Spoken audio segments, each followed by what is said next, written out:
Ok, tú, Antonio. Ok, perfecto. Bueno, no sé si conozco a alguno por aquí que lo haya visto por Madrid, pero un saludo.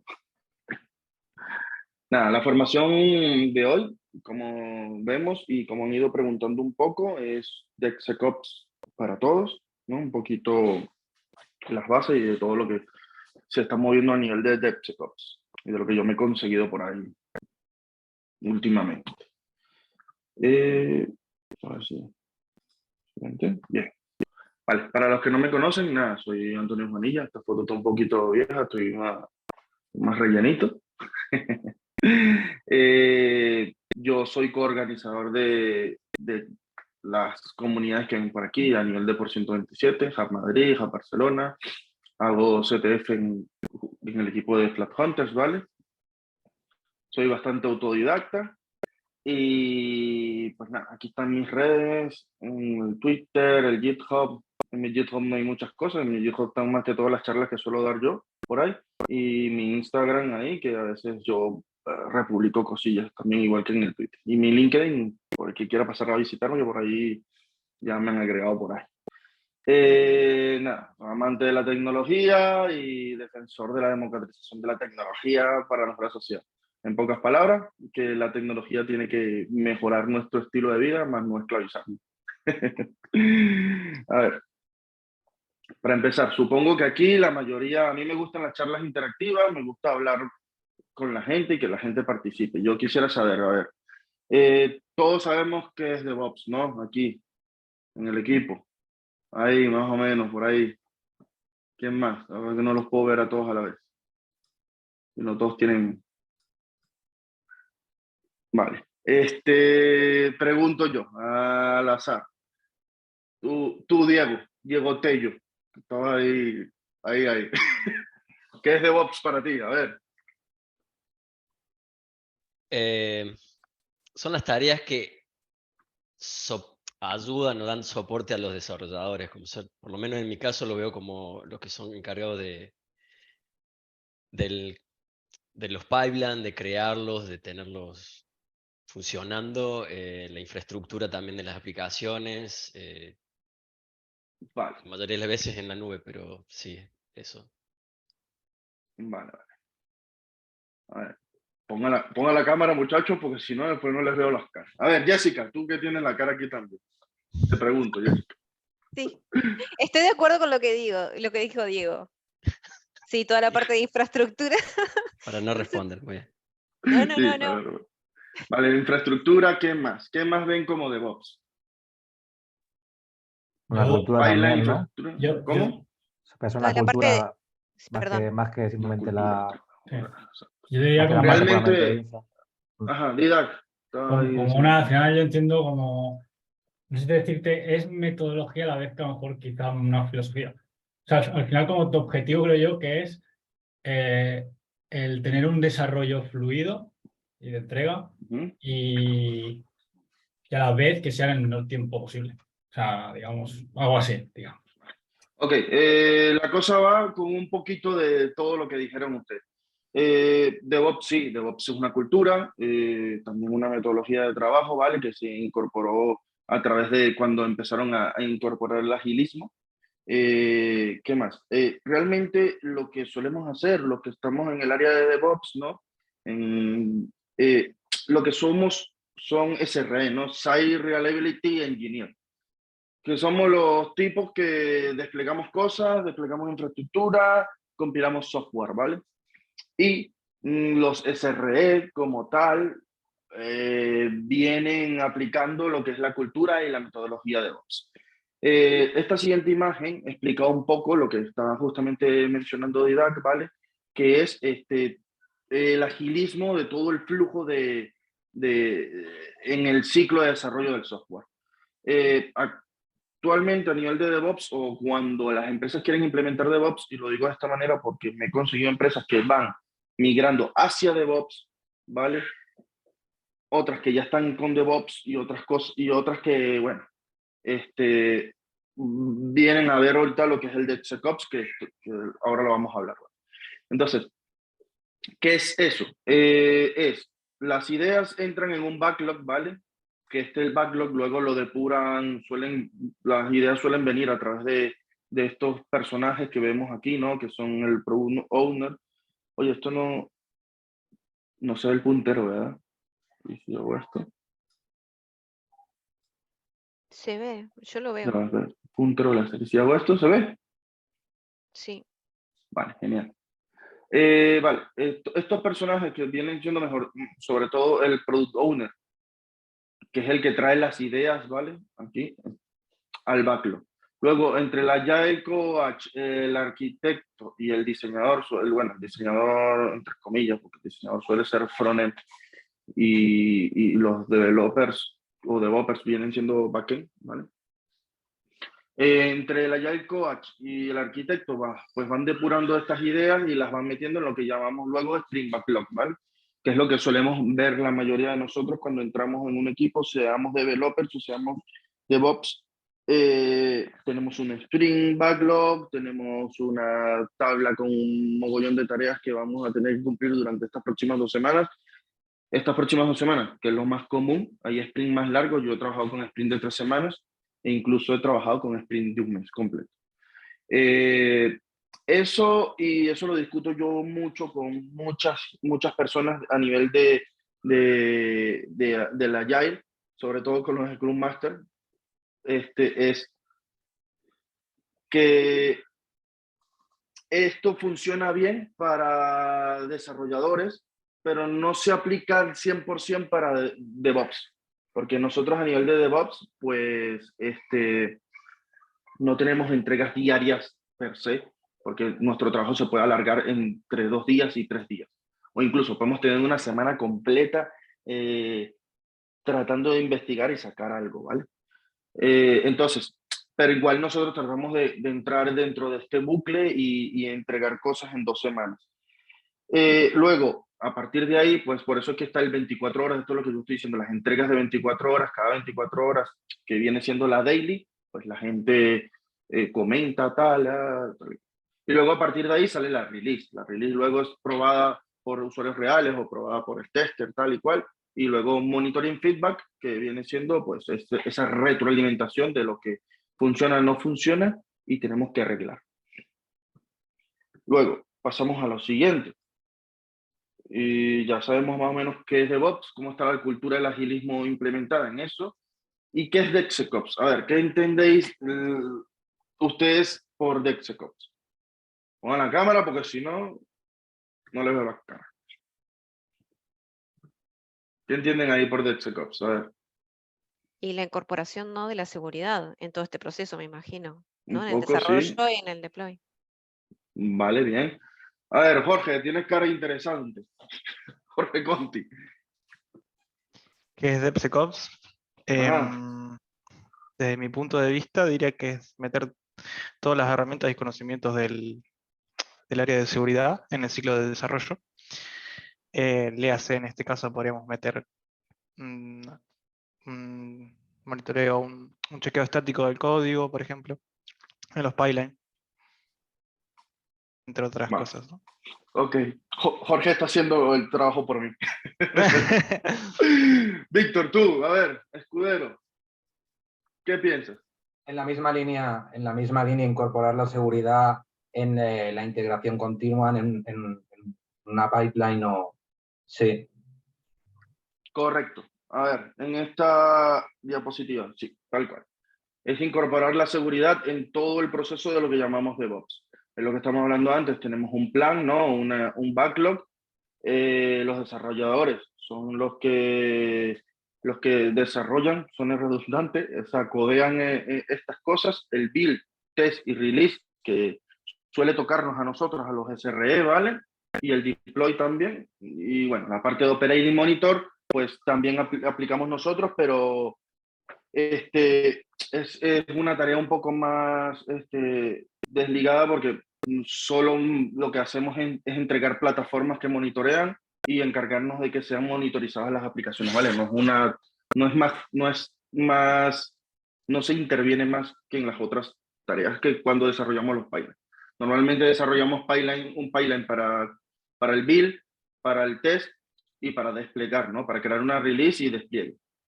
Y luego a nivel de operate y monitor, pues a nivel de operate, pues verificamos que se despliega en donde se tenga que desplegar, tal, y monitorizamos pues las diferentes infraestructuras y plataformas. Entonces, la seguridad, sobre todo el ciclo del desarrollo de software, eso sería el SecDevOps, que es lo que podemos ver aquí.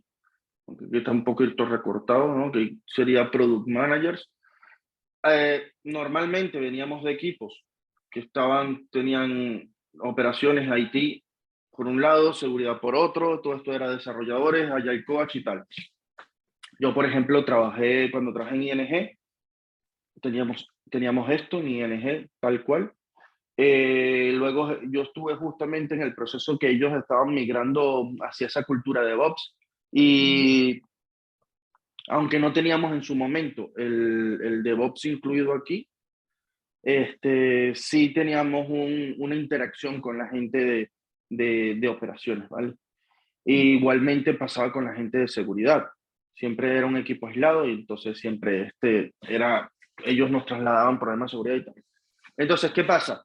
Actualmente, aunque ya lleva tiempo, actualmente muchas empresas aquí, yo hablo del lado europeo, que es con las que he tratado un poco más, actualmente a nivel europeo, las empresas por todo lo que se ha visto, han tomado en cuenta la seguridad, ¿no? Antes lo tenían como un equipo aparte, una subcontrata, un tercero que les llevaba seguridad. Cuando estuve yo en Santander, pues era un tema parecido, por el hecho de que todo se lo llevaba Telefónica y todo era, bueno, comunícalo con Telefónica. Cualquier incidente o cosa que te conseguías, pues incluso el pentesting lo hacía Telefónica y tal. Entonces todo eso se traslada siempre a un equipo de tercero. Pero hay otras empresas en que no. En donde estuve trabajando hace poco, en Santander, eran unos franceses, ¿vale?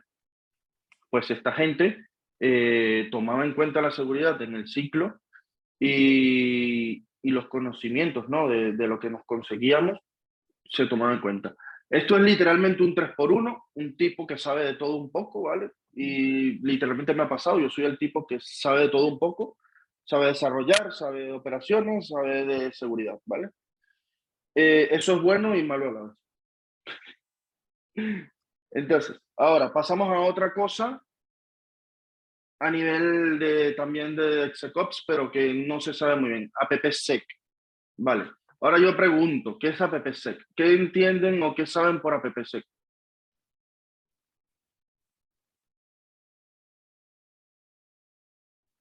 Veo caras. Nada.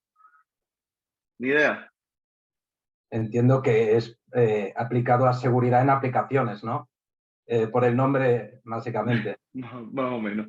A ver, AppSec, sí, viene siendo la seguridad de la aplicación, pero más allá de todo eso, AppSec es no iba a decir, no, más allá de todo eso no. Exacto. AppSec viene siendo el desarrollo seguro desde el comienzo, desde el inicio. No es solo el DevSecOps engloba, para diferenciarlo, el DevSecOps engloba todo el proceso, ¿vale? Pero el AppSec se asegura de que la aplicación sea segura. ¿A nivel de qué? A nivel de todo esto, validaciones de entrada, de datos de entrada, validaciones de datos de salida, validaciones de llamadas a base de datos, escaneo de código fuente para encontrar vulnerabilidades. Todo esto sí se engloba a nivel de DevSecOps, ¿vale? Pero en el DevSecOps también tratamos temas también de vulnerabilidades de infraestructura, de vulnerabilidades a nivel cloud. Yo que trabajo netamente con cloud, vulnerabilidades cloud que te puedes conseguir. Todo eso está englobado en la cultura de DevSecOps. Y en la parte de AppSec, que es un poquito más específico, trabajamos el tema de la seguridad de las aplicaciones, ¿vale?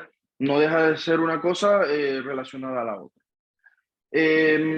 Como estuvimos hablando hace poco, este hombre que me quiere quitar el curro, estábamos hablando de escaneo de código fuente, ¿vale? Para encontrar vulnerabilidades, escaneos de calidad y realizar pruebas. Yo siempre pongo aquí pruebas y más pruebas, ¿no?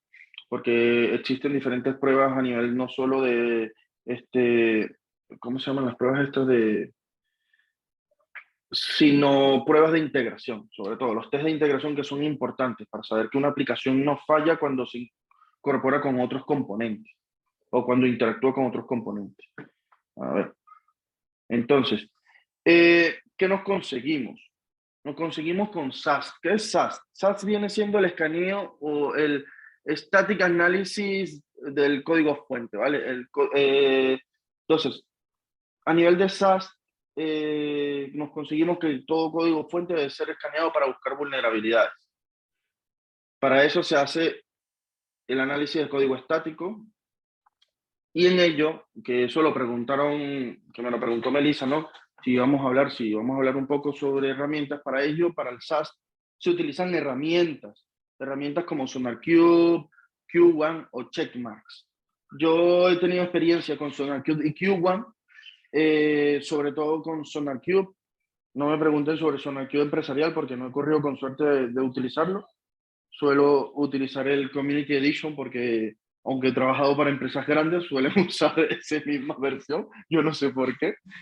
En SonarQube, pues yo me he conseguido, por ejemplo, que a nivel de Quality Gates tú puedes bloquear una pipeline, a nivel de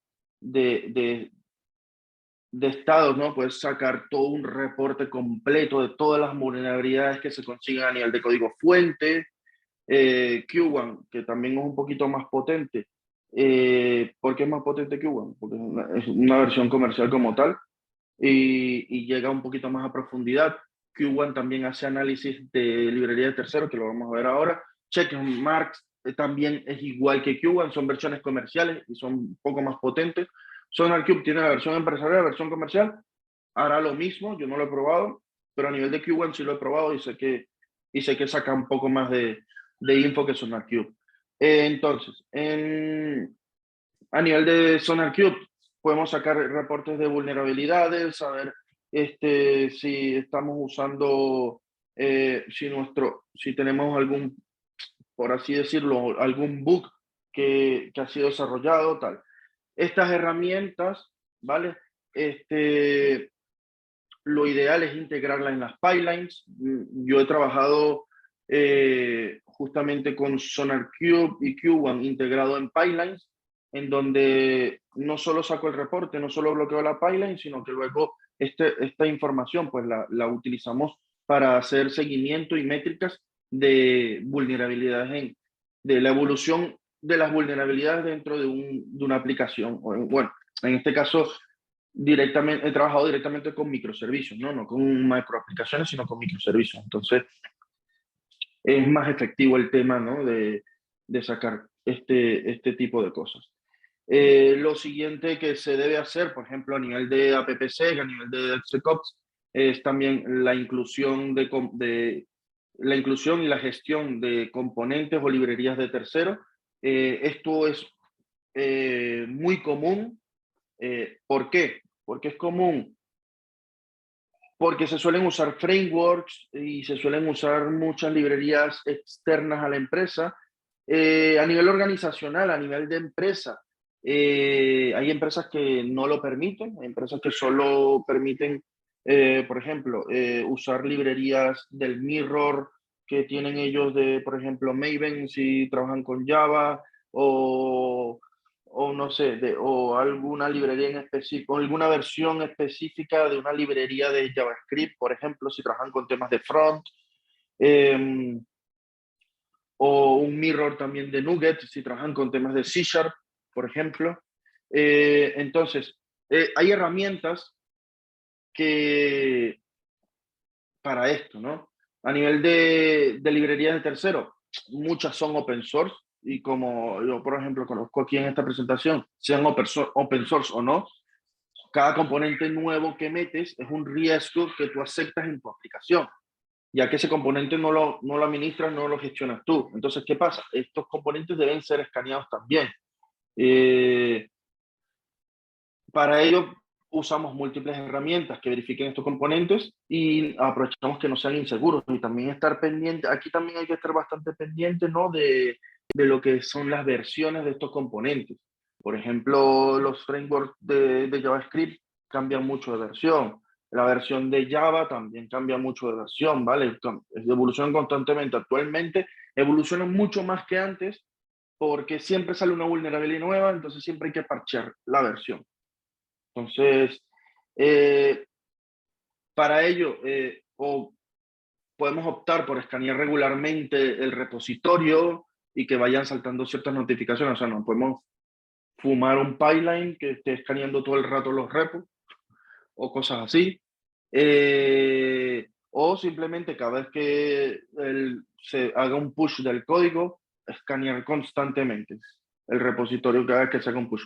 Para eso también tenemos obviamente SonarQube y en este caso para temas de terceros tenemos librerías como, librerías no, tenemos herramientas como Snyk, no sé si conocen Snyk, ¿alguno aquí? ¿No lo han usado? Snyk, ellos son una aplicación que, bueno, Cloud no, están obviamente en internet y tal, entonces lo único malo de Snyk es eso, que tienes que subir tu código al site de ellos y tal. Ellos escanean dependencias y escanean librerías. También escanean muchas otras cosas a nivel de código fuente y hace poco entre comillas, recientemente incorporaron también lo que es el escaneo de imágenes de Docker. Actualmente las imágenes de Docker se pueden gestionar también de otra manera, los escaneos. Ahora vamos a hablar de ello. Q1, como decía yo, Q1 también en su versión comercial, ¿vale? También hace escaneo de dependencia y librerías terceros. Y también hay una herramienta que usé poco, pero la conozco, que es el Lowas Dependency Check, que también hace esto, que es hace escaneo de dependencias y te van saltando, obviamente, las vulnerabilidades de las versiones que vayas teniendo de las librerías que hayas usado. Estas herramientas son importantes y deben ser incorporadas también dentro de nuestros pipelines, ¿vale? Para así poder sacar lo más posible de vulnerabilidades antes de poder llegar a lo que es el despliegue. Como pueden ver por ahora, todavía estamos en la construcción, ¿no?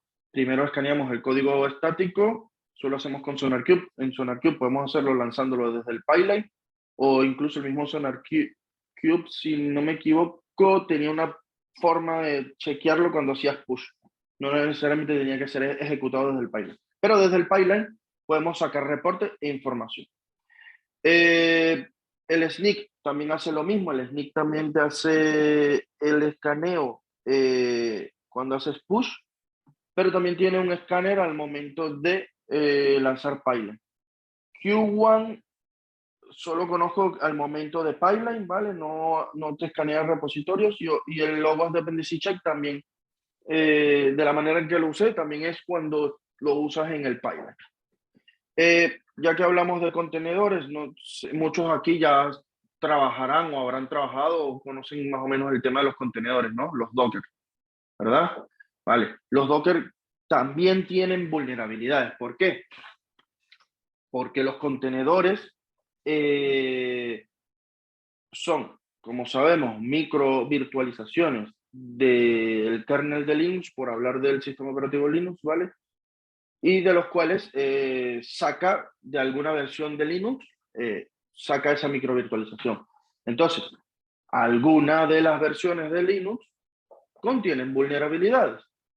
Aunado a eso, algunas de las versiones de las aplicaciones, llámese Java, llámese Apache, llámese Python o llámese lo que sea, también tienen vulnerabilidades. Con esto quiero decir, cuando vamos a desplegar un contenedor con un Apache, si ese Apache no es la última versión, obviamente, sino una versión antigua, porque se supone que la aplicación solo corre en esta versión específica de Apache, o esta versión específica de Nginx, o incluso PHP, corre con la versión 7 de PHP, la 7.1, porque si le metes la 8 se rompe la aplicación. O Java también, porque pasa. Esto por debajo, obviamente, PHP en su versión 7.1 tiene vulnerabilidades. Java en su versión 8 tiene vulnerabilidades. Apache en su versión 2. Algo tiene vulnerabilidades. Entonces, si llegamos a containerizar una aplicación que luego vayamos a desplegar en su formato contenedor o en su formato Kubernetes, vamos a desplegar una aplicación vulnerable, aunque previamente nuestro código ya esté limpio, pero donde corre nuestro código no está. Entonces, para ello, tenemos aplicaciones como Trivi, ¿vale? Que hace escaneo de contenedores.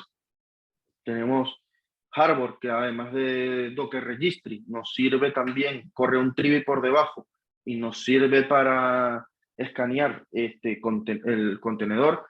Los que trabajen con Amazon, si trabajan con Amazon, en el Container Registry de Amazon, el SR, también escanea vulnerabilidades en los contenedores. Tengo tiempo que no uso el registry de Azure, pero me dijeron que el de Azure también lo hace, ¿vale? Eso son cosas que no se hacían antes. Y también aquí hay una herramienta que se llama Sysdig, por ejemplo, que yo utilizo una vez. Esta te escanea los contenedores también, actúa a nivel de Trivi y te saca vulnerabilidades. Todo esto, volvemos a lo mismo, se implementa, ahora ya tenemos la aplicación construida, vamos a construir nuestro contenedor, esto lo implementamos al momento de construir el contenedor, ¿vale? Y realmente lo implementamos antes de subir la imagen al registry. Entonces, podemos ejecutar un Trivi, por ejemplo. El Trivi nos sacará N cantidad de vulnerabilidades que tiene nuestro Dockerfile. Mejor dicho, no escanea el Dockerfile. Tenemos nuestro Dockerfile, construimos la imagen de Docker, escaneará la imagen de Docker, nos sacará las vulnerabilidades, ¿vale? Y entonces, lo que tenemos que hacer, por ejemplo, nosotros a nivel de DevSecOps, pues es ir parchando o mitigando la mayoría de esas vulnerabilidades. Hay momentos en donde situaciones que me han tocado a mí, que es lo que mencionaba. Corre, no me acuerdo qué era, pero era un software que corre específicamente con la versión, era la versión 8 tal de Java. Si subíamos a la versión 11 se rompía el código. Entonces, ¿qué hacía? Agarraba el Dockerfile, parchaba lo más que se podía parchar el Dockerfile y punto. Aunque tenía que subir pues el Tomcat, era el Tomcat. La versión del Tomcat, aunque tuviera que subir una versión de Tomcat vulnerable, pero por lo menos estaba parchado lo más que se podía parchar esa versión de la aplicación, ¿vale? O incluso hay soluciones como nosotros mismos, en vez de usar la imagen oficial de Tomcat, pues instalar a pelo el Tomcat, por ejemplo, cosas así. No hay una diapositiva, pero ahorita me estoy acordando. A nivel de contenedores también tenemos, y es algo importante, lo que es las limitaciones del contenedor. Con Sysdig a nivel de políticas, escanea los contenedores y te saca, por ejemplo, vulnerabilidades como que el contenedor no tiene una limitación de CPU, no tiene limitación de memoria, no tiene o no tiene limitación de las capabilities de Linux, por ejemplo, o se ejecuta como root. Entonces, ¿qué pasa aquí? Cuando un contenedor se ejecuta como root, un contenedor puede escalar privilegios según la mal configuración con la que se despliegue dicho contenedor, ¿vale? Entonces, eso a nivel de políticas de empresa, la mayoría de las veces, pues no, obviamente no está permitido. Entonces se usan aplicaciones, por ejemplo, como Sysdig, que es bastante potente, y te detecta ese fallo, pues, en tu Dockerfile, te va a decir, Sysdig si te escanea el Dockerfile y te dice, mira, no has implementado las limitaciones de CPU, o no has implementado las limitaciones de memoria, o este contenedor se va a ejecutar como root. o no tiene un grupo de Linux, no tiene un grupo de Linux asignado, cosas como es. Entonces, a nivel de seguridad de contenedores, nos podemos conseguir, o mejor dicho, nos debemos, como profesionales, pues mitigar en la mayor brevedad posible este tipo de cosas que pueden causar fallos a futuro. En principio no te causa fallos, pero según como se despliegue de manera mal configurada, puede causar un fallo muy grande. Para continuar, así ya como, esto sí ya es ultimito en la parte a nivel también de SecOps y análisis a nivel de seguridad. Creo que, bueno, falta mencionar cosas de cloud, pero yo creo que eso da para una segunda charla, una segunda parte. También tenemos análisis de Kubernetes. Estos son ejemplos sobre todo porque son lo que yo me he conseguido y con lo que he trabajado más, ¿vale? A nivel de Kubernetes también hay herramientas como Sysdig, Kubescape o Kubescan, por ejemplo. Sysdig te escanea el pod, te escanea las políticas del pod y te va a saltar los mismos fallos que te saltan con el Dockerfile, ¿vale? Te va a decir que el pod no tiene limitación de recursos, el pod puede autoescalar lo que le dé la gana y muchas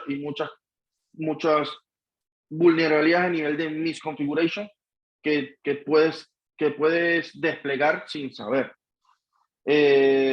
Para los que no saben, los pods también tienen limitación de capability, los pods también tienen limitación de recursos, el namespace también tiene limitación de recursos a nivel de Kubernetes.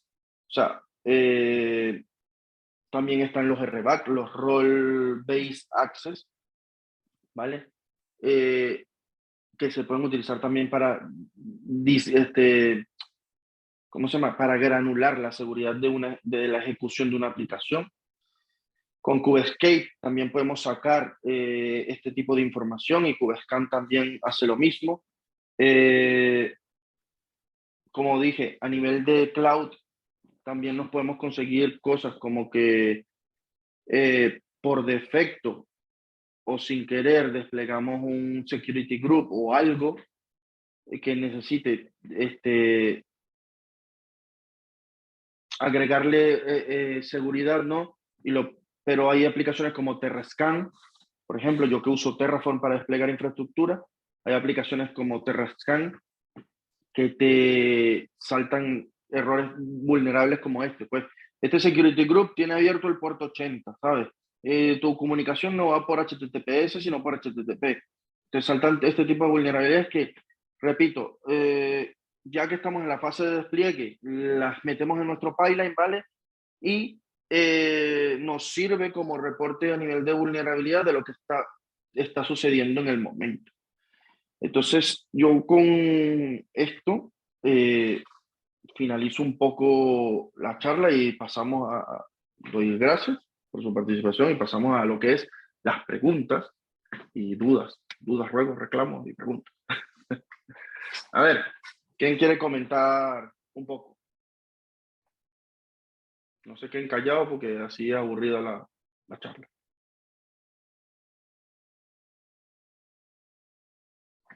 Silencio total. Grillito. Yo el único ejemplo que he visto que en los pipeline puede como parar un building o un deploy es con SonarQube. Los otros han sido siempre reportes que pasan como si fueran manuales. Así, no sé, pasan un Ya. Excel y te dicen la vulnerabilidad de las dependencias, pero no Ya, lo pero tienen en un deploy. eso lo controlas programáticamente, ¿vale? En ese caso, o sea, si tienes cuando ahí en ese caso que mencionas tú, por ejemplo, tú puedes llamar a las APIs, por ejemplo, Sysdig tiene un API como igual la tienes un SonarQube, y tú en vez de ejecutar un job, o incluso no solo ejecutar el job en específico, porque muchas veces, por ejemplo, Jenkins o GitHub Actions, ellos tienen jobs específicos de estas herramientas, ¿no? Y tienes la capacidad de parar con esos jobs. Si no usas job específico, te podrías montar un script, ¿vale? Que que haga uso del API, que es el caso mío, que yo hacía uso del API de SonarQube, el API de Sysdig, ¿vale? Y claro, al tener un finding, al tener cualquier finding, tú mismo puedes hacer, a nivel de script, puedes mandar a parar un pipeline, en ese caso. La cuestión es que normalmente eso queda parte de decisión del cliente, no queda parte de decisión tuya. Yo tuve un cliente en donde me dijeron, lo primero que me dijeron fue, lo que consigas nunca pares la construcción. Y créeme, apenas pasó el SonarQube me asusté y dije, vale, yo no sé cómo esto sigue en pie.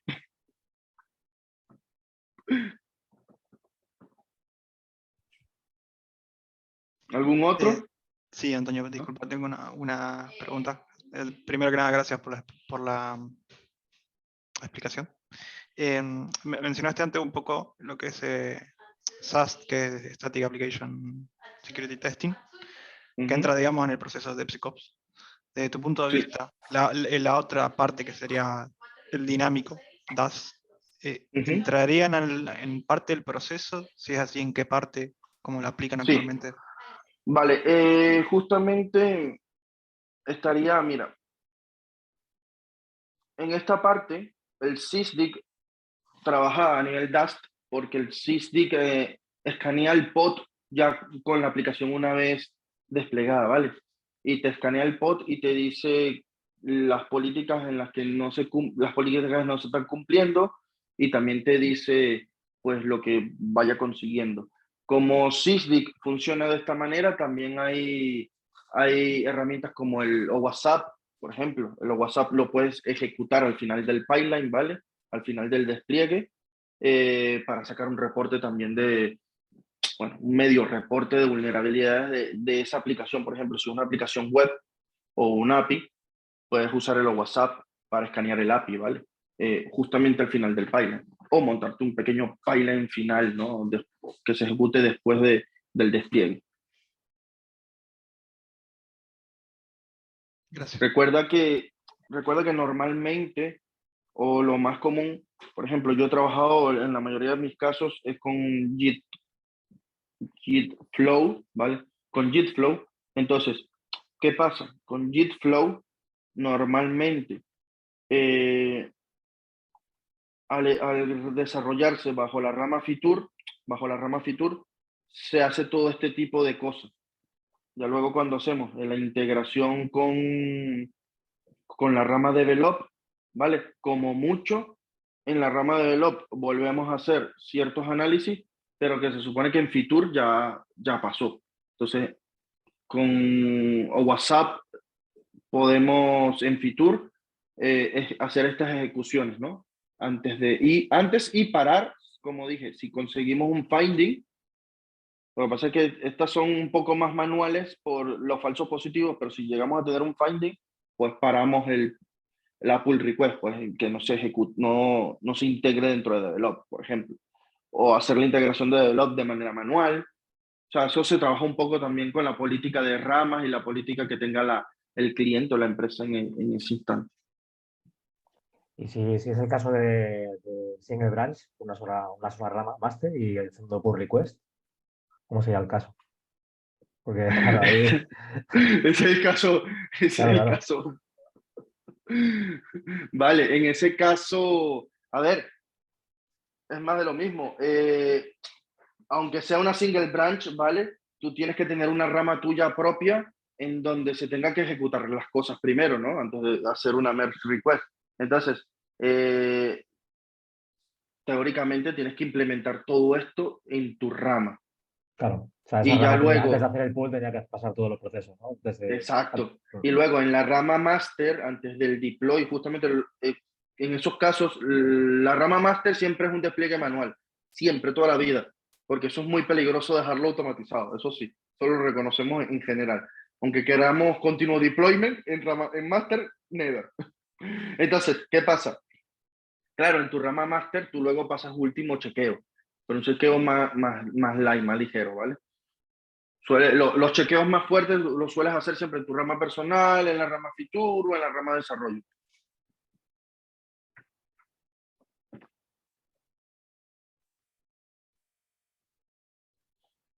¿Algún otro?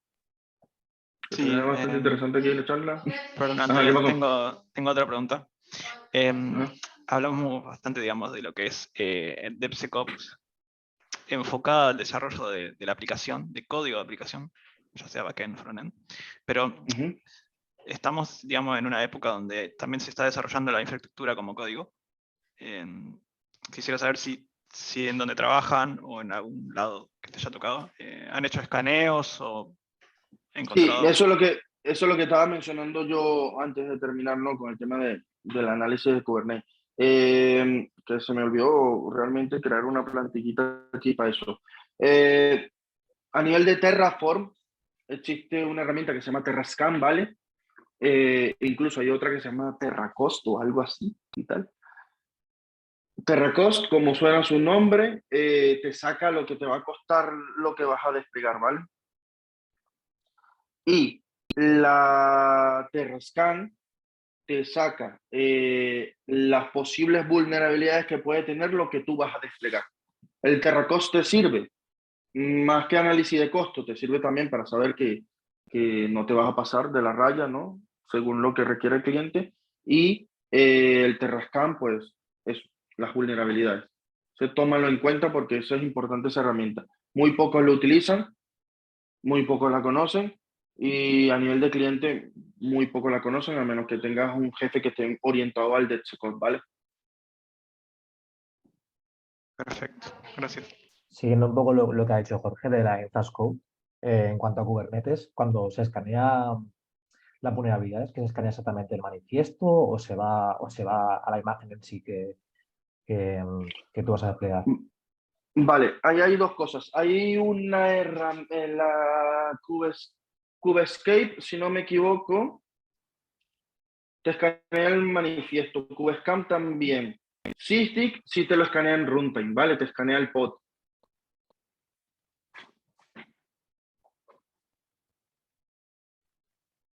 Vale. Hay otra herramienta Entiendo. que no me acuerdo, o si es que no la estoy confundiendo con Kubescam, o Sneak, creo que, Sneak creo que también, Sneak te lee el manifiesto, te lee el deployment y te salta de una vez diciéndote, el Helm también, Sneak también te lee el Helm. Te lee el Helm y también te dice que lo primero que te salta es, no estás limitando los recursos, no le estás metiendo límite de CPU, no le estás metiendo límite de memoria. Eso es lo primero que te salta con estas herramientas. Vale. Luego otra duda que se me ocurre es a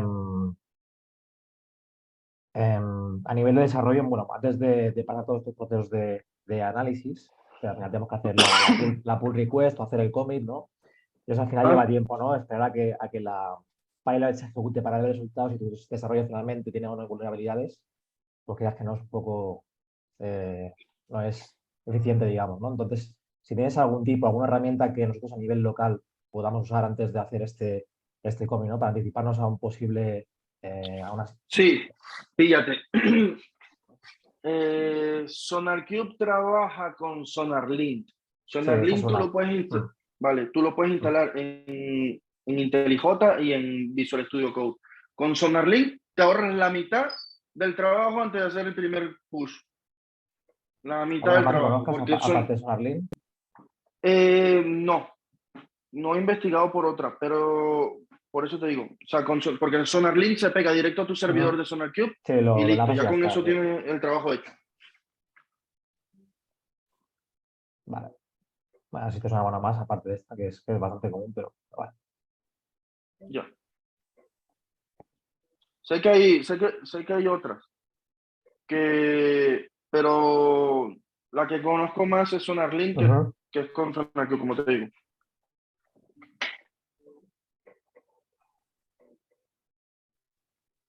Vale. Pues Antonio.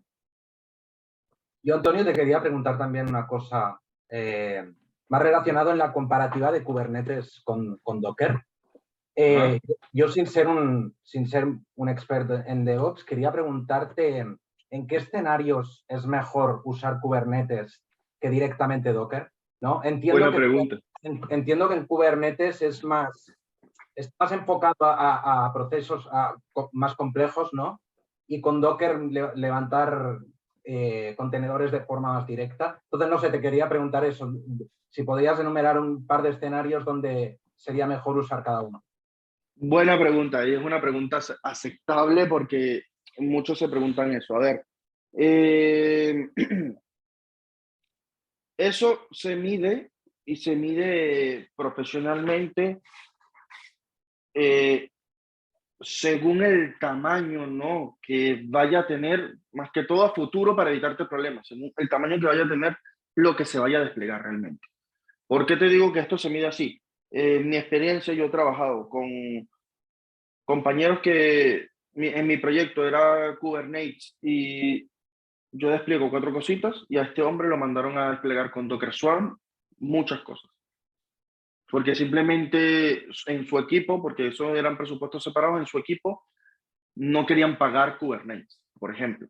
Entonces, Kubernetes sí, en la nube, ojito con esto, un AKS, un EKS, un GKE, en la nube sale costoso.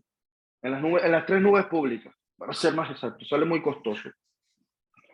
Si bajamos a un segundo nivel, podemos ahorrar costes. El segundo nivel viene siendo un DigitalOcean, un OVH, podemos ahorrar costos. Y si bajamos a un tercer nivel, podemos montarlo nosotros mismos, como lo tengo yo. Yo tengo un K3S, por ejemplo, ¿vale? Un K3S en Contabo. Tengo un servidor en Contabo y la otra vez tenía varios servidores, pero ahorita lo he recortado a un solo servidor porque tenía recursos que me sobraban. Entonces, yo tenía un K3S en Contabo y tenía otro nodo que estaba montado en Hessner, por ejemplo. Con eso te digo que me gastaba 14 euros mientras, y la otra vez saqué la cuenta, mientras que por lo mismo en Amazon me salía ¿cómo se llama? En Amazon me salía en 100 y pico, ¿no? Porque eran 2 nodos, que eran 60 y 60, 68 y 68, si no me equivoco. Entonces, ¿qué pasa con esto? Esto no suele ser muchas veces decisión tuya, sino que suele ser más decisión de la gente de arriba y por billullo, por pasta, suelen tomar esa decisión de sí o no usar Kubernetes o Docker. A nivel profesional, repito, tú lo mides también de cara a futuro. Si tú dices, oye, esto va a escalar o esto va a requerir muchos elementos o vamos a tener que desplegar muchas cosas, me monto un Kubernetes porque luego la gestión me sale más fácil. Si lo que voy a desplegar son componentes pequeños que no van a estar interrelacionados y es algo más pequeño, me sale más rentable levantar un Docker Compose y listo, ¿sabes? Voy a levantar una web. Levanto un Docker Compose con PHP Nginx y chao, me voy. Por ejemplo. No, que coño, no solo voy a levantar una web, sino que va a ser una web, más un Redis, más necesito escalabilidad de la base de datos, un clúster de base de datos, componentes más complejos. Bueno, mejor incluso eso. Si vas a levantar un clúster de base de datos, puedes levantar un clúster de base de datos dentro de Kubernetes. Yo estuve discutiendo con un amigo hace poco que necesitaba una ayuda con Kubernetes y se lo dije, oye, si necesitas, puedes clusterizar la base de datos. Entonces él me dice, no, bueno, yo uso lo que me está dando OVH y tal, y despliego aquí la instancia de base de datos. Perfecto, eso es válido también. Redis también pasa lo mismo. Con Redis es un servicio que tú puedes meter el clúster completo dentro de tu Kubernetes o usar un servicio manejado por fuera. ¿Y qué otra cosa? Por ejemplo, RabbitMQ, gestión de colas de mensajes, lo mismo. Puedes meterlo dentro de tu Kubernetes, ¿vale? Levantas el clúster completo, tienes el mismo rendimiento que el servicio gestionado por fuera. La diferencia en lo que te estoy mencionando, la pasta. Un servicio gestionado te va a costar. Si metes todo en tu Kubernetes, te cuesta menos. Pero lo tienes que gestionar tú. ¿Te ves capaz o el equipo está capaz para gestionar todo eso? De puta madre. Mira, yo he visto la alta capacidad de Kubernetes a tal punto de que, como te digo, puedes meter todo en Kubernetes, tío. O sea, te da la gana, puedes tener un clúster triple de 3 nodos súper potente, ¿vale? Y dentro de ese clúster tienes un clúster de base de datos, un clúster de Redis, un clúster de RabbitMQ y listo. ¿Qué pasa? Eso, tú mismo tienes que ponerte con la gestión, tal, verificar las versiones, siempre estar pendiente del monitoreo, de que no esté caído. Te lo digo porque me ha pasado no solo no con clúster de base de datos, sino a nivel personal, era un clúster de Elasticsearch. ¿Y qué más? Pues yo me puse a experimentar, ¿no? Y a meter, como te digo, meter todo dentro del Kubernetes. Y eso iba de puta madre. Pero, no, esto está siendo grabado, perdona la grosería. Y eso iba genial, ¿no?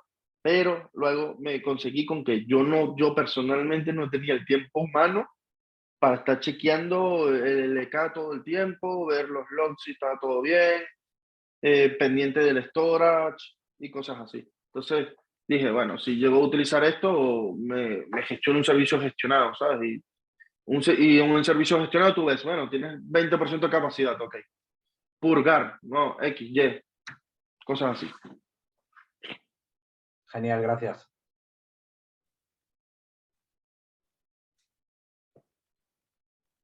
Más preguntas.